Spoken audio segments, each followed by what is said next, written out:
Waste Asia में एक बहुत बड़ी डेवलपमेंट होने जा रही है। तुर्की और सीरिया एक बड़े अरसे के बाद एक दूसरे के करीब आने की कोशिशें कर रहे हैं। आज की इस वीडियो में हम जानने की कोशिश करेंगे कि ये जो कोशिशें हैं एक दूसरे के करीब आने की, इनका ताल्लुक किस चीज़ से है, इसके पीछे क्या अवामिल दरकार हैं, इनकी दुश्मनी क्यों हुई थी, कौन कौन से ग्रुप्स हैं इनके जो एक दूसरे के खिलाफ काम करते हैं। तुर्की में सीरियन लोगों के बारे में क्या सेंटिमेंट है आजकल, सीरिया क्या सोच रहा है और तुर्की के क्या ऑब्जेक्टिव्स हैं इस न्यू इंगेजमेंट के बारे में। मिडल ईस्ट की सिचुएशन को देखते हुए ये डेवलपमेंट कैसी है, अमेरिका और रूस का यहाँ पे क्या क्या इंटरेस्ट है। तो आइए देखते हैं कि एर्दोगान अब सीरिया से क्या बातचीत करने जा रहे हैं और क्या ये उनकी सोलो फ्लाइट होगी।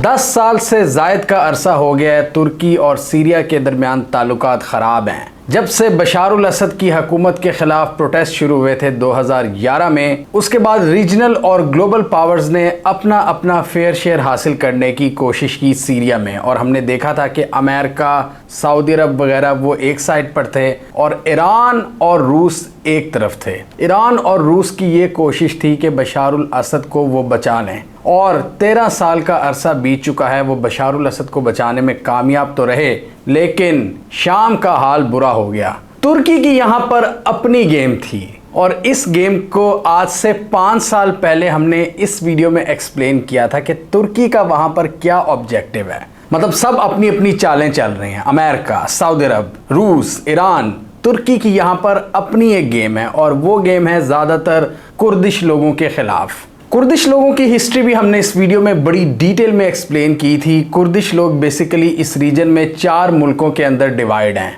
इराक, ईरान, सीरिया और तुर्की। और तुर्की की ये जो सारी ईस्टर्न साइड है, इसमें कुर्दिश लोगों की एक बहुत बड़ी तादाद है। और कुर्दिस्तान वर्कर्स पार्टी को तुर्की एक दहशतगर्द ग्रुप डिक्लेयर करता है, एक दहशतगर्द ग्रुप जो वहाँ पर धमाके वगैरह भी करवाते हैं। और अमेरिका ने उनको बैन किया हुआ है, उनको एक दहशतगर्द जमात डिक्लेयर किया हुआ है। लेकिन उसी पार्टी का एक फैक्शन बॉर्डर के उस पार यानी शाम के अंदर YPG के नाम से एक्टिव है। और YPG सीरिया में सीरियन डेमोक्रेटिक फोर्सेस का पार्ट है। तुर्की ने 2019 में एक बहुत अग्रेसिव इकदाम किया था और इनके जितने बॉर्डर एरियाज हैं सीरिया के साथ साथ, यानी साउथ ईस्टर्न टर्की वाली साइड से, इन्होंने सीरिया के ऊपर चढ़ाई कर दी थी। और चढ़ाई इन्होंने इसलिए की थी क्योंकि ये जो कुर्दिश लोग थे, तुर्की इनको अपने लिए एक नेशनल सिक्योरिटी थ्रेट समझता है। और यही कुर्दिश लोग अमेरिका के एक बहुत बड़े एलाय थे दाइश के खिलाफ। अमेरिका ने इनको पिछले 10 सालों में इम्बोल्डन किया, इनको असलहा दिया, इनको पैसा दिया और इनको अपने साथ मिलाया कि वो दाइश के अगेंस्ट लड़ें। और आज से 7-8 साल पहले ये सिचुएशन हो गई थी कि वो जो कुर्दिश लोग थे उन्होंने सीरिया का जो बड़ा नॉर्थ का हिस्सा था वो अपने कंट्रोल में ले लिया था। इस चीज़ से तुर्की खफा हो गया कि भाई ये क्या बात है, इन्हीं के दोस्त हमारे मुल्क में कुर्दिस्तान वर्कर्स पार्टी के नाम से एक्टिव हैं और धमाके कराते हैं। तो तुर्की को ये डर था कि ये जो 2 पॉपुलेशन है, कुर्द पॉपुलेशन जो कि बॉर्डर के अंदर और बॉर्डर के उस पार हैं, कहीं इनका इल्हाक ना हो जाए। तो तुर्की ने इनको रोकने के लिए अपनी फोर्सेस जब मैदान में उतारी सीरिया के बॉर्डर पर, ऑब्जेक्टिव उसका ये था कि हम यहाँ पर एक बफर जोन कायम करेंगे जिसके ज़रिए हम इस इलाके की निगरानी करेंगे। और अमेरिका उस वक्त ट्रंप की सरबराही में अपनी फौजें निकाल रहा था। जैसे ही अमेरिका ने फौजें निकाली तो एर्दोगान ने अपनी फोर्सेस वहां पर खड़ी कर दी कि ये एक सिक्योरिटी बफर का किरदार अदा करेंगी, यानी कुर्दिश लोगों की जो मूवमेंट है बॉर्डर के उस पार और इस पार, उसको रोकने में मदद करेंगी और एक सिक्योरिटी सिचुएशन कायम करेंगी। एर्दोगान ने सक्सेसफुली वो ऑपरेशन किया और वहां पर टर्किश फोर्सेस ने अपनी फोर्टिफिकेशन कायम की सीरिया के अंदर घुसकर कई किलोमीटर्स तक। इससे डेफिनेटली सीरिया की जो हुकूमत थी उसकी लेजिटिमेसी पर सवाल उठे थे बहुत ज़्यादा। और अमेरिकन्स ने भी अपनी हुकूमत को कहा था कि आपने कुर्दिश लोगों को अकेला क्यों छोड़ दिया।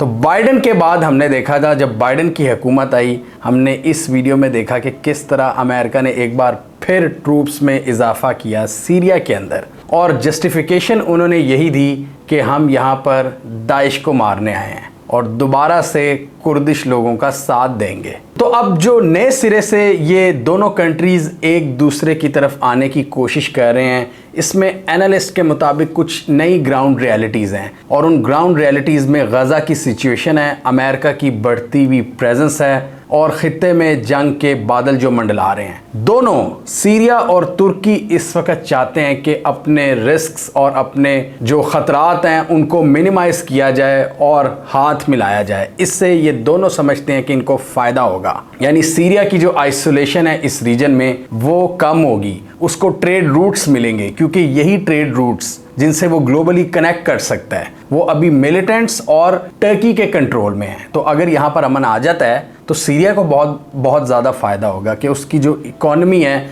जो गिरती हुई इकॉनमी है, उसमें एक नई जान आएगी। तो इसलिए सीरिया भी चाहता है कि जो इसका वोलेटाइल बॉर्डर है टर्की के साथ वो उसके कंट्रोल में आए ताकि वो आज़ादाना पॉलिसीज़ बना सके। और मिडल ईस्ट की इस वोलेटाइल सिचुएशन में दोनों हाथ मिलाकर एक नए अलायंस की तरफ इशारा कर रहे हैं और इस अलायंस को रशिया बैक कर रहा है। जी हाँ, ये जो निगोशिएशंस हैं इनमें रशिया अपना किरदार अदा कर रहा है और इंटरेस्टिंगली रशिया का एक बहुत बड़ा दोस्त जो है ईरान, वो इस बातचीत से ज़्यादा खुश नहीं है, क्योंकि उसके अपने मकासद है, वो हम आगे जाकर देखेंगे कि ईरान इतना खुश क्यों नहीं है। अब उर्दगान के यहाँ पर क्या मकसद है? एक मकसद तो हमने समझ लिया कि ओवरऑल तुर्की का एक एजेंडा है कि ये जो कुर्दिस्तान वर्कर पार्टी है, ये जो कुर्द लोग हैं, कुर्द पॉपुलेशन है, इनसे छुटकारा हासिल किया जाए और इनके जो थ्रेट्स हैं उनसे बचा जाए। इसके अलावा इनका दूसरा बहुत बड़ा चैलेंज है सीरियन पॉपुलेशन, सीरियन रेफ्यूजीज़ जो तकरीबन 40 लाख के करीब हैं तुर्की के अंदर, और उनके खिलाफ नफरत में इजाफा होता चला जा रहा है। जो तुर्की के ईस्ट के इलाके हैं जहां पर ये कुर्दिश पॉपुलेशन है, उनके खिलाफ वहां पर नफरत बढ़ रही है, उनकी दुकानों को जलाया जा रहा है। ये तकरीबन वही सिनेरियो है जो कि हम यूके में देख रहे हैं फार राइट की तरफ से, जो इमिग्रेंट्स के खिलाफ वो नफरत दिखा रहे हैं, वही नफरत टर्किश लोग सीरियन रेफ्यूजीज के खिलाफ दिखा रहे हैं कि तुम बदतमीज़ हो, तुम जाहिल हो, तुम गवार हो, तुम्हें रहने की तमीज़ नहीं है, तुमने हमारे इलाकों को ख़राब कर दिया है। तो इसीलिए अब एक प्रेशर बढ़ रहा है ऑपोजिशन पार्टीज़ की तरफ से भी और पॉपुलेशन की तरफ से, ओवरऑल पॉपुलेशन मैसेस की तरफ से उर्दगान के ऊपर कि इनको निकाल बाहर करो, इनको सीरिया के अंदर वापस भेजो, जैसे पाकिस्तान आजकल अफ़गान रेफ्यूजीज़ को वापस भेजने का सोच रहा है। तो ये जो स्टेप है ये उर्दगान के लिए काफ़ी मुश्किल है, क्योंकि जो बशारुल असद की हुकूमत है उनके पास भी अभी इतनी कैपेसिटी नहीं है कि वो 35 लाख लोगों को अकोमोडेट कर सकें एकदम से। तो उसका भी एक सोल्यूशन निकालना है। तो उसके लिए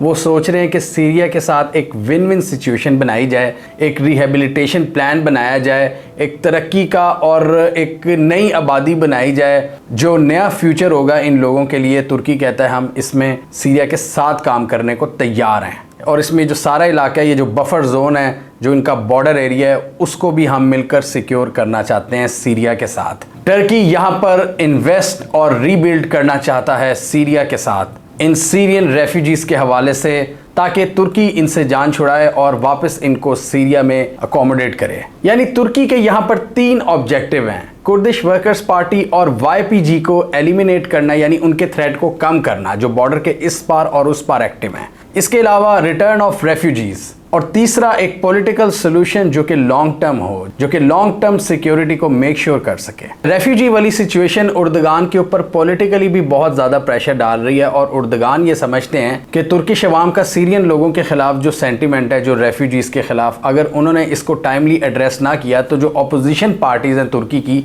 वो इसको कैपिटलाइज करके उर्दगान के खिलाफ पॉलिटिक्स खेल सकती हैं। तो उर्दगान इसका जल्द हल चाहते हैं। अब सीरिया यहाँ पर क्या चाहता है? सीरिया डेफिनेटली चाहता है कि जो बशारुल असद का रजीम है उसकी लेजिटिमेसी में इजाफा हो, ज़्यादा से ज़्यादा ताल्लुकात कायम करें। अभी पिछले दिनों इन्होंने अरब रियासतों से भी हाथ मिलाया है, बातचीत की है, सऊदी अरब, यूएई वगैरह से। तो ये एक बहुत बड़ी कामयाबी बता रहे हैं बशारुल असद। तो यही बशारुल असद अगर तुर्की के साथ भी कोई सक्सेसफुल मुज़ाकरात कर लेते हैं तो ये उनकी एक बहुत बड़ी कामयाबी होगी। और इसके अलावा दोनों का एक जॉइंट इंटरेस्ट है सीरिया और टर्की का, कि नॉर्थ सीरिया में, यानी टर्की और सीरिया के बॉर्डर पर जो कुर्दिश ग्रुप स्ट्रॉन्ग हैं उनको आहिस्ता आहिस्ता वीक किया जाए। जब वो उन इलाकों में मजबूत होते हैं तो ना सिर्फ वो तुर्की के लिए ख़तरा है बल्कि सीरियन हुकूमत के लिए एक सवालिया निशान है उनकी लेजिटिमेसी के ऊपर। यानी ये ऐसा ही है कि जैसे पाकिस्तान के बलूचिस्तान में BLA हुकूमत कर रही हो, यानी नॉन स्टेट एक्टर का हुकूमत करना। तो सीरिया भी यही चाहेगा कि आहिस्ता आहिस्ता बशारुल असद की हुकूमत पूरे मुल्क में फैले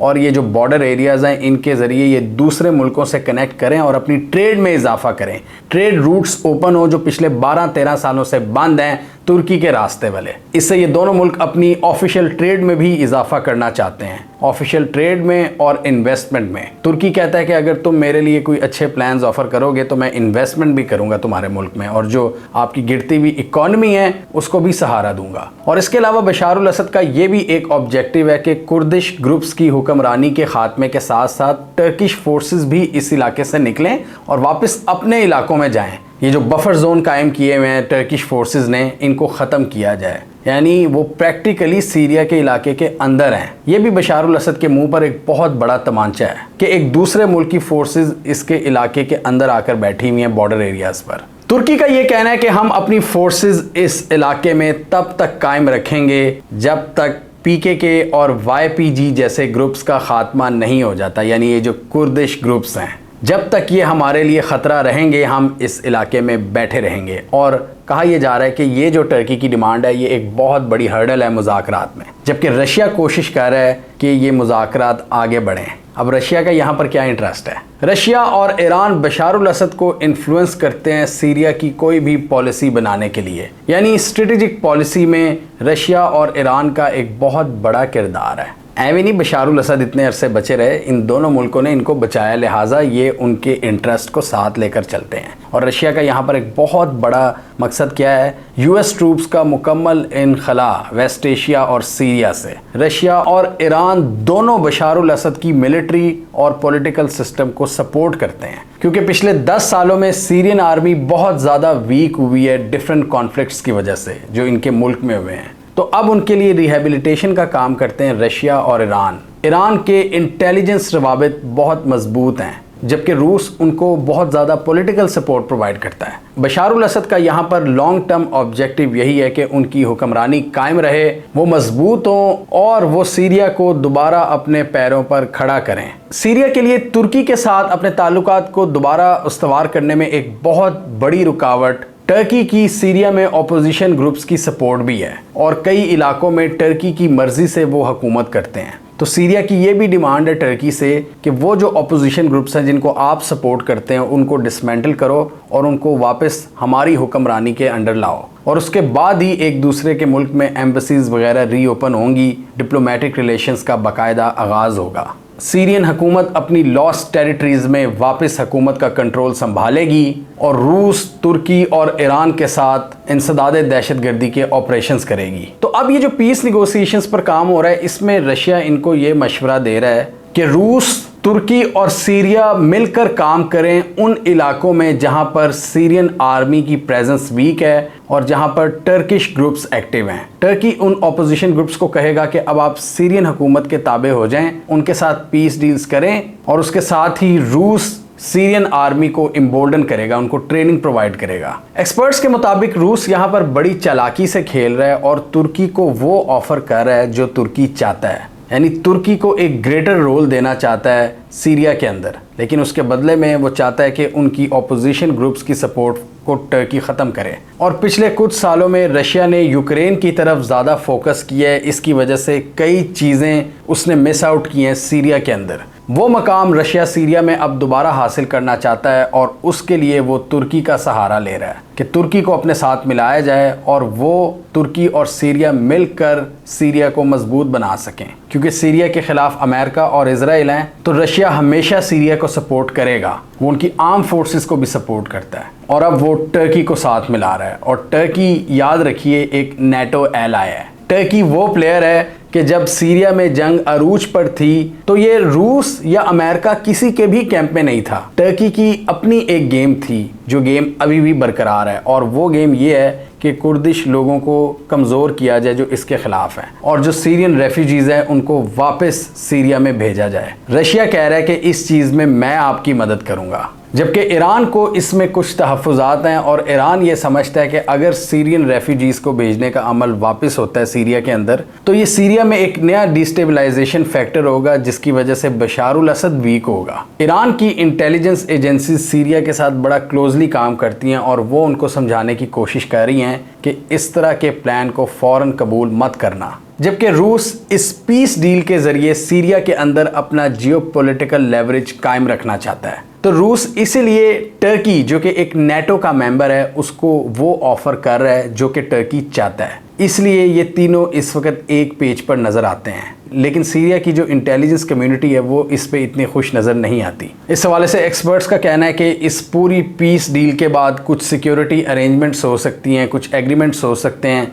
लेकिन फ़िलहाल तुर्की इस इलाके को नहीं छोड़ेगा। यानी सीरिया के साथ जो इनका बॉर्डर है नॉर्थ वेस्ट सीरिया में, वो वहाँ से अपने ट्रूप्स नहीं निकालेगा, क्योंकि YPG और PKK का थ्रेट यानी कुर्दिश ग्रुप्स की मौजूदगी तक टर्की अपनी इस पोजीशन को नहीं छोड़ेगा। टर्की जानता है कि सीरिया की जो आर्म फोर्सेस हैं वो अभी कैपेबल नहीं है कि इस इलाके को टर्किश थ्रेट से महफूज रख सकें, तो इसलिए वो अपने ओन पर ये एक्शन करता है और अपनी प्रेजेंस कायम करता है सीरिया के अंदर, नॉर्थ वेस्ट सीरिया में। हमें कमेंट सेक्शन में बताइए आपके ख्याल में टर्की और सीरिया के दरमियान ये जो नई इंगेजमेंट होने जा रही है, इसको आप किस तरह देखते हैं? क्या टर्की और सीरिया मिलकर अपने मसाइल हल कर लेंगे, या इनके लीडर्स का मिलना सिर्फ एक ऑप्टिक्स होगा, यानी फ़ोटोशूट की हद तक? सिचुएशन बहुत कॉम्प्लिकेटेड है, नो डाउट। क्या रूस तुर्की को कन्विंस कर लेगा कि आप इन प्लान्स के तहत सीरिया से बातचीत करें और अपनी फोर्सेस को सीरिया से निकाल लें? और क्या रूस गारंटी देगा कि इस बॉर्डर को सीरियन फोर्सेस भी मैनेज कर सकती हैं? और उर्दगान अपने डोमेस्टिक प्रेशर की वजह से क्या सारे सीरियन रेफ्यूजीज़ को वापस सीरिया में भेज देंगे, या उनके लिए ऐसा करना बहुत मुश्किल होगा? आप क्या समझते हैं इस सारी सिचुएशन के हवाले से? कमेंट कीजिए। इसके अलावा हमारा यूट्यूब चैनल सब्सक्राइब कर लें, साथ ही वो बेल आइकॉन भी दबा लें, ताकि वो स्टोरीज़ दुनिया भर से, पाकिस्तान से, जिनकी मेन स्ट्रीम मीडिया पर प्रॉपर कवरेज नहीं होती, हमारे प्लेटफॉर्म के थ्रू आप तक टाइम पर पहुंच जाएं।